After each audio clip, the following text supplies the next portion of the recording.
avisando nomás que íbamos a estar estrenando nueva columna. Esta nueva columna se va a llamar Radialmente y tiene que ver con empezar a meternos en distintas temáticas que dan vueltas alrededor de salud mental, que es un tema bastante complejo de abordar, un tema que no se suele charlar mucho a través de los distintos medios de comunicación y que me parece fundamental para empezar a plantearlo, ¿no? Y hace poco entrevistamos a la doctora María Alejandra Vitale, que ya a partir del día de hoy va a formar parte y la vamos a empezar a llamar, como todo el mundo la conoce, Tati Vitale. Ella es médica especialista en psiquiatría y psicología médica infanto-juvenil y se va a sumar a este programa, así que antes que nada le voy a dar la bienvenida y le voy a dar las gracias. ¿Cómo andás, Tati? Hola, ¿cómo están? ¿Todo bien? Gracias a vos. Bueno, antes que nada, gracias por sumarte al programa con una columna, con todo lo que eso conlleva, ¿no? Con la preparación de distintos temas. Había estado muy buena la entrevista que hicimos hace cosa de 15, 20 días atrás. Y bueno, daba para hacer una columna, para empezar a hablar sobre esta temática.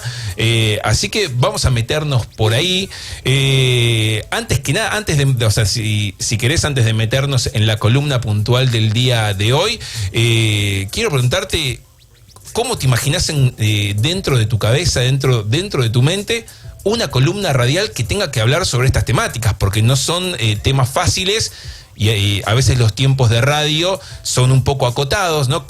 A veces para hablar de un tema hace falta 1 o 2 horas y en radio capaz en 15, 20 minutos hay que resolverlo, tiene que ser entretenido. ¿Cómo te lo imaginaste vos en la cabeza? Sí, bueno, de paso les cuento a todos y a todas las que están ahí del otro lado que con César pensamos un poco en que era importante darle un espacio a la salud mental por la repercusión que tuvo aquella entrevista, porque son temas que por suerte empiezan a estar cada vez más en agenda y es evidente la necesidad de empezar a hablar de esto. Y por otro lado también la necesidad de naturalizarlo un poco, naturalizarlo en los términos de llevarlo un poco a lo que tiene que ver con nuestra vida cotidiana. Claro. Porque la realidad es que la salud mental no es algo que solamente vive y convive en los hospitales o en los consultorios. Nuestra salud nos acompaña, nos atraviesa, y son muchas las personas que atraviesan diferentes situaciones o condiciones de la salud mental que a partir de estos espacios empiezan a animarse, a hablar un poco más, a contar lo que les pasa, a acompañar a otros, a pedir la ayuda que necesitan. Tal cual. Así que, como es un material que además ha empezado a circular mucho en el cine, la literatura, y esto ha generado en algunas ocasiones mucha polémica, decidimos, bueno, darle este formato para charlar un poco acerca de qué tratamiento se le da a algunos temas en el cine, en la literatura, en las pelis, las series que todos vemos en casa. Bueno, partiendo hoy particularmente de una peli que seleccionamos para conversar. Bien, eso está bueno porque va a ser una suerte de llamador, como un disparador, ¿no? Haciendo el link con alguna serie, alguna peli, algún libro, lo que sea, algo de ese mundo artístico. Bueno, es utilizar eso como un gancho para poder hablar sobre una temática que, como decíamos antes, o como también charlamos aquella vez de la entrevista, a veces son temas duros, ¿no? Son temas hondos para meterse. Bueno, pero a veces capaz una serie, una peli, hace entrar de otra manera, un poco más amable. Y vamos, si querés, a meternos en la columna puntual del día de hoy. ¿Y a dónde nos vamos a meter? ¿O cómo la pensaste? Hoy vamos a hablar un poco, si les parece, de una peli que a mí me gustó mucho. Se llama Palabras en las paredes del baño. Y es una película que nos cuenta la historia de Adam, que es un chico de 17 años, amante de la cocina. La cocina además para él tiene una función muy particular que se cuenta en el transcurso de la película y no es menor el lugar que tiene para él, en este caso cocinar, como para cada uno de nosotros puede tener aquello en donde realmente sentimos que podemos ser quienes somos, claro, ¿no? Haciendo aquello que nos permite conectar con lo que nos apasiona y nos potencia.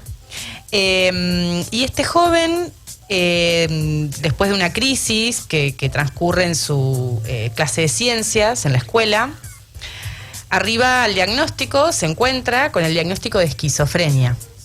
La esquizofrenia es una condición mental crónica, que seguramente algunos de ustedes ya conocen o han escuchado hablar de ella. Y la idea un poco era quizás no hablar de esquizofrenia, ¿no? O sea, elegí una peli sobre la esquizofrenia para no hablar de esquizofrenia. Claro, está bueno eso. Sí, ¿no? Es un facilitador para la sección.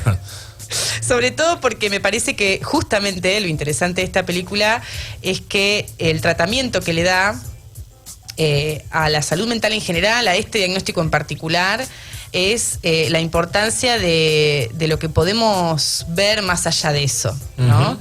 Cuando transitamos alguna condición de este estilo, él, frente a su diagnóstico, la primera respuesta que encuentra, ¿no? Es que, bueno, la esquizofrenia, este nombre, este diagnóstico que le dan a él, le dice quién es, ¿no? Le da una respuesta acerca de todas estas cosas que le venían pasando, que él no entendía que eran delirios, alucinaciones. Eso está muy bien abordado en la película. Yo creo que en la película está muy bien contado el modo en que una persona que tiene esta condición lo vivencia. Acá te quiero hacer un freno, o sea que creo que nos va a servir a nosotros y también a los que están escuchando. Si vos en una línea, 2 líneas, ¿podés contarnos de qué se trata esa condición? Cuando hablamos de esquizofrenia, ¿qué es? Bien sencillo.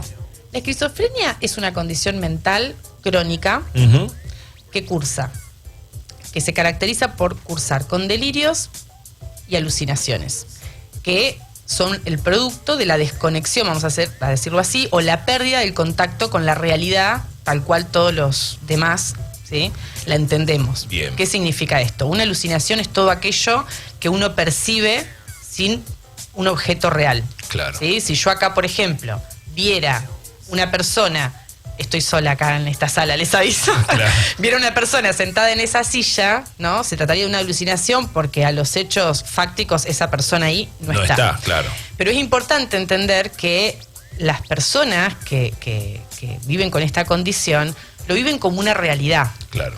¿Sí? Tal cual. Para ellos es tan real eso que ven y que sienten y que oyen, como para vos que yo esté acá hablando con vos hoy. Tal cual. ¿Sí? Y es irrefutable. ¿Bien? Mirá. No es producto de su imaginación, no es una fábula, no es un invento.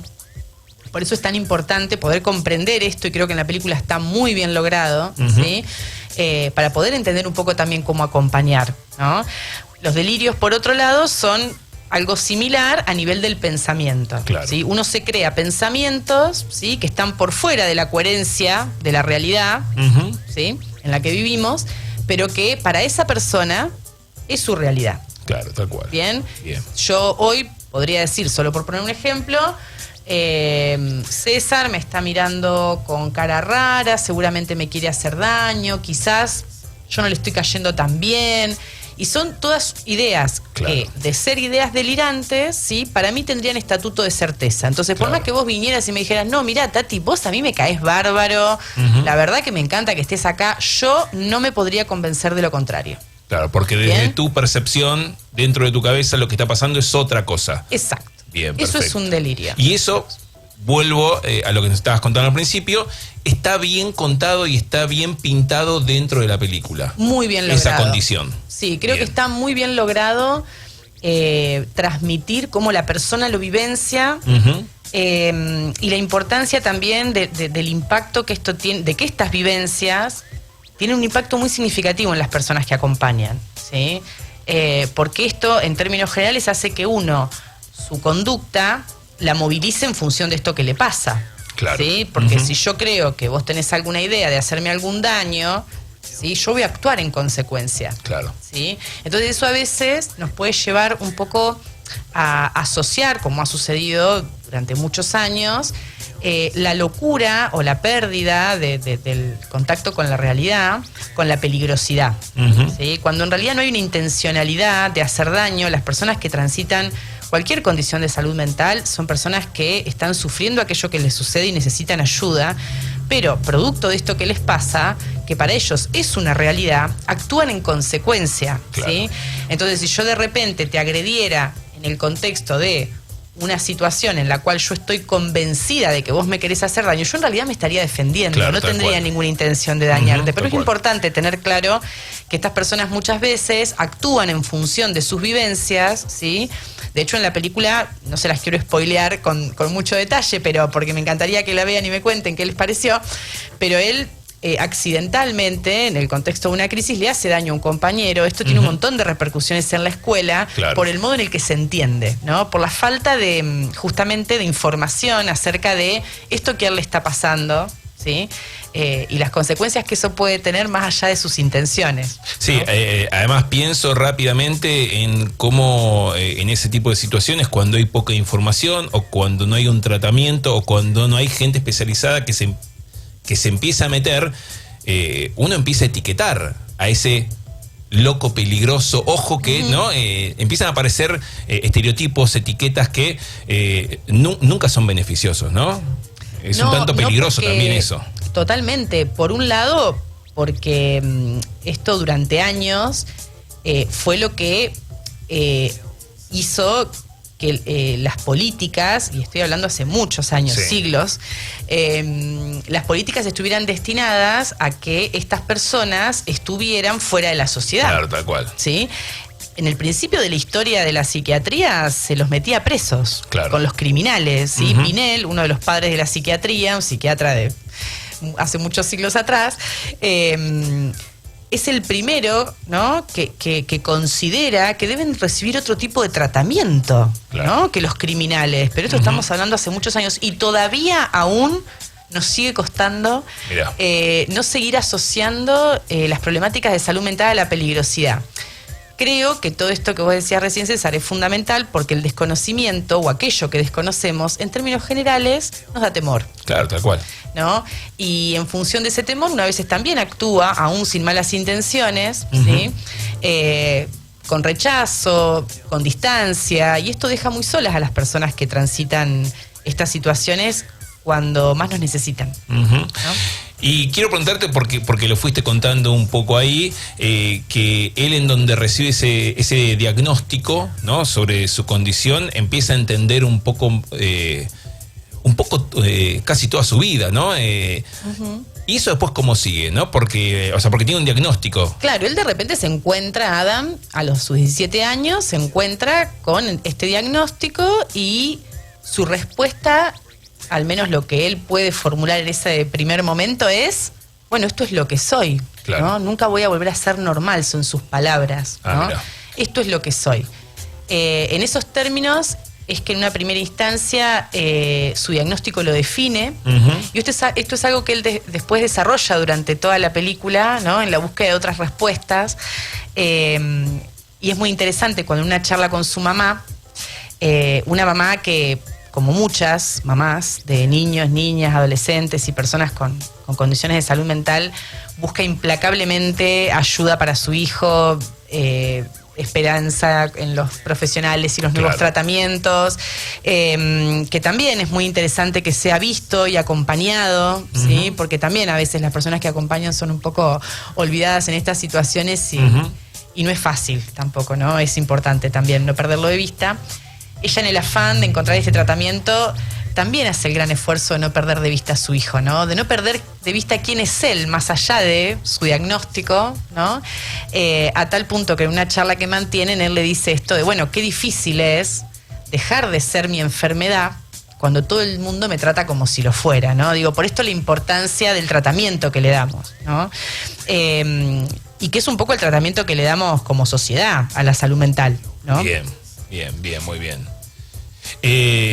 Pienso en esto de empezar a etiquetar y él deja de ser capaz una entidad como hijo de alguien o él, y empieza a ser alguien que simplemente tiene esquizofrenia, ¿no? Y eso empieza, capaz a guiar no solamente entender el pasado, sino también todo lo que viene a futuro, ¿no? Tal cual, de repente todo empieza a girar en función de sus tratamientos, si toma o no su medicación, qué consecuencias puede tener para la familia, los cuidados que él debe recibir, ¿no? Y en medio de todo esto se empieza a perder un poco de vista quién es verdaderamente él, ¿no? Más allá de todo eso.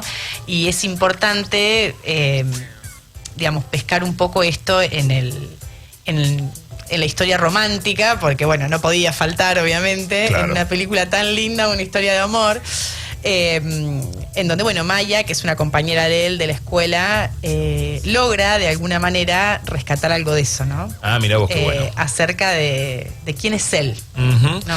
Y eso, yendo un poco más a tu experiencia en el día a día, en estos años que llevas intentando aplicar este tipo de situaciones, ¿ves casos, o sea, similares? Obviamente que no van a ser calcados, ¿no? Pero ¿ves casos similares en el día a día? Gente que a partir de que recibe un diagnóstico piensa que es eso y todo gira alrededor.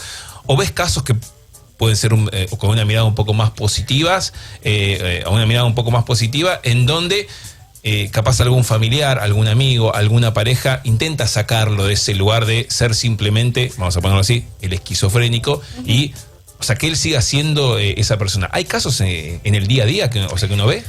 Sí, incluso a veces esto es como que un poco nos remite a la pregunta de, bueno, ¿qué función o para qué queremos los diagnósticos, ¿no? ¿Qué función tiene, ¿no? Tanto en un tratamiento como por fuera de él, digo, para una familia, porque claro, muchas veces es una demanda también al profesional, ¿no? Bueno, y doctora, ¿y cuál es el diagnóstico? Claro, tal cual, ¿no? Entonces yo a veces lo que le propongo a las familias, a las escuelas, a las personas que acompañan, es ¿para qué lo necesitamos? ¿No? Detengámonos un momento a hacer nuestra pregunta para poder pensar un poco qué estamos intentando responder con el diagnóstico, ¿no? El diagnóstico puede darnos algunas explicaciones acerca de lo que le pasa a esa persona, y es importante porque también a veces habilita la posibilidad de acceder a algunos derechos, como puede ser un certificado único de discapacidad si es necesario, ¿no? Claro. O determinadas cuestiones que tienen que ver con los tratamientos que las personas necesitan recibir, pero es importante no perder de vista que si el diagnóstico nos viene a explicar todo aquello que le pasa, ¿no? ¿Dónde está ese niño, esa niña, ese adolescente, esa persona a la que le pueden pasar cosas más allá de su condición mental, ¿no? Claro, tal cual. Un montón de otras cosas. Exacto. Y que puede que no todo tenga que ver con eso, y que va a haber que estar muy atento, ¿no? A que esas cosas no se nos pierdan, ¿no? En el intento de encontrar una explicación a todo, ¿no? En función de un diagnóstico. Porque entonces ahí perdemos un poco de vista que detrás de eso hay alguien a la que le pasan cosas como a todos nosotros, digamos, que tiene los miedos que tenemos nosotros, que necesita la ayuda, que todos podemos necesitar en un momento difícil, y que el diagnóstico no nos, vamos a decirlo así, no nos desoriente, ¿no? Claro, en ese punto. Y quiero preguntarte, o sea, también desde la experiencia, sos especialista también en niños, niñas y adolescentes. ¿Es algo muy distinto, o sea, cuando uno se encuentra, diagnostica e intenta trabajar con esto que estamos hablando, ¿no? Que a veces o sea, no hace falta ese diagnóstico para la vida, ¿no? Sino solamente capaz para el tratamiento. Y ahí es muy distinto cómo se lo toman los niños, niñas, adolescentes a cómo se lo toma un adulto, ¿o es bastante similar también eso? En términos generales, al menos en mi experiencia, la demanda de un diagnóstico, de una respuesta, de un nombre que explique, que le dé sentido a todo lo que viene pasando, porque también es muy angustiante, ¿no? Claro. Y a veces ponerle un nombre ordena, de repente uno empieza a decir, es por esto que estaba sucediendo aquello, ¿no? Claro. Es de los adultos. Es más de los adultos. Sí. Es muy raro que un niño, una niña, un adolescente busque en un diagnóstico una respuesta. Sí, es mucho más común que los adultos y los adultos busquemos un diagnóstico como para entender un poco qué es lo que está pasando, incluso a veces como si el diagnóstico nos fuera a decir cómo seguir adelante, claro, ¿no? Y con eso quizás es con lo que hay que ser cuidadoso, porque el modo de acompañar un poco tiene que ver justamente con lo otro, ¿no? Con poder escuchar aquello que a esa persona la hace ser quien es, ¿no? Y le permite ser más allá de eso, ¿no? Como en el caso de Adam, cocinar, ¿no? Bien, bien. Y poder apostar a eso y a la función que eso puede tener para transitarlo. Bien. Está bueno entonces, porque bueno, a través de una película capaz podemos entender cómo se maneja esto. Aparece este concepto, ¿no? De que casi siempre alguien sean los adultos, o sean los padres, o vaya a ser quien sea, está esperando un diagnóstico para saber cómo seguir. Aparece esta situación de que ese diagnóstico muchas veces es lo que empieza a definir cómo avanzar en el resto de su vida, no solamente en el tratamiento, sino en el resto de sus acciones. Y está bueno esto que vos planteás, que, bueno, ¿es el diagnóstico el que define una persona? Bueno, no, obviamente que no. Puede ser una herramienta para poder avanzar con el tratamiento de otra manera, pero no es lo que define esa persona, ¿no? Y debe ser algo complejo también, o sea, salirse de ahí, ¿no? O sea, debe ser otro paso más de, bueno, vamos a ver cómo hacemos también para salir de que no simplemente sos ese diagnóstico, sino que sos otras cosas. Uh-huh. Sobre todo cuando los diagnósticos están ligados particularmente a la salud mental. Hay otro tópico que Adam, el protagonista de esta película, menciona en un momento, y él dice algo así como: cuando a un niño le diagnostican cáncer, la gente no puede esperar para correr a su ayuda, ¿no? Y cuando a uno le diagnostican una esquizofrenia, la gente no puede parar de correr para considerarte el problema de alguien. Mira que... ¿No? Digo, entonces, están de por medio los diagnósticos, el impacto que eso tiene en la vida de alguien, cómo lo recibe, cómo lo transita, lo que puede hacer con eso, ¿no? Uh-huh. Trascenderlo incluso, en el mejor de los casos. Pero particularmente cuando ese diagnóstico está ligado a la salud mental, también entran en juego otras cuestiones, ¿no? Que tienen que ver con los prejuicios, con los temores, ¿no? A esto que hablábamos recién, que probablemente mucho tengan que ver con el desconocimiento acerca de estas condiciones, ¿sí? Que hacen que frente al temor de lo desconocido tomemos distancia, generemos un rechazo o actitudes quizás no tan asertivas como quisiéramos, aun cuando no hay una mala intención de por medio, ¿no? Por eso me parece que empezar a hablar de estos temas, empezar a utilizar como disparador el material que tenemos a mano en la vida cotidiana, una serie, una peli, un libro, para hablar con los chicos de esto, para hablar en la familia, con la gente con la que estamos y puede necesitar nuestra ayuda, que podemos acompañar, es muy importante y es una deuda que tenemos para todas las personas que transitan una situación así. Excelente el cierre, y te voy a hacer la pregunta más difícil, es ¿dónde encontramos esta película?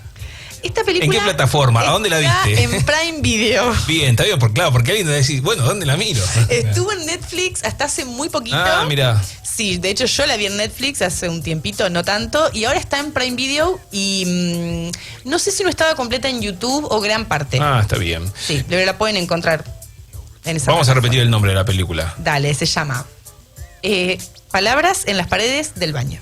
Bien, perfecto. Excelente. La columna, ¿cómo te sentiste? ¿Bien? Bien, bien. Siempre es lindo estar acá. Bien, buenísimo. Bueno, estuvimos estrenando columna, ¿no? Yo un poco hacía el chiste hace un rato nomás. Estamos finalizando septiembre y estamos estrenando columna, pero estaba bueno, ¿no? Intentar meter una columna que hable de este tipo de temáticas.